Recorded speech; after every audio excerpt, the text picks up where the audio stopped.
prophecies into fairy tales, or fairy tales into prophecies. One of the two. I think it's prophecies into fairy tales, pretty much is what I was trying to get with those other ones.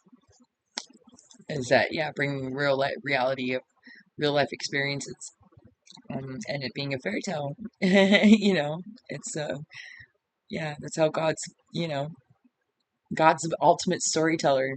And so, like, to look at those fairy tales and then see our reality and how it's changing. Like I said, with Sleeping Beauty, she woke up. She was the spell was broken. The energetic spell was broken, and same with Adam and Eve. When like they started to see things that weren't real, or that separated them, and made the divine masculine and divine feminine split.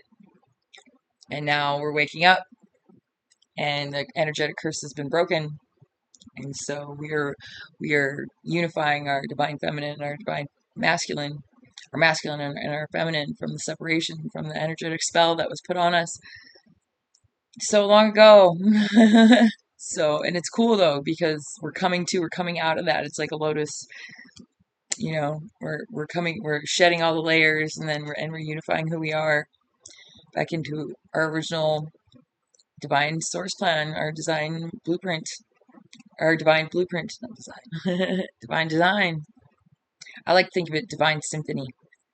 That's why I said that we all have a soul song, and it's comprised of colors and different intensities of lights, and so many things, and there's so many ways that we can be, that's intricate, and that we fragmented, and that we can come back to being unified, and in the different ways. It's very versatile, and so we all have our own soul song for God.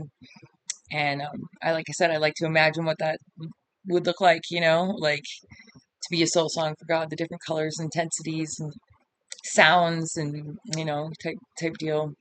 And to wake up to us, to awaken back to our divine state. We get louder and louder in those intensities of our soul song, and in the different ways that we can for God. That's really cool. I'm pretty sure God likes each of our soul songs. He loves each of our soul songs, and He wants us to have the brightest, and the loudest, and the biggest, most intense soul song we can have.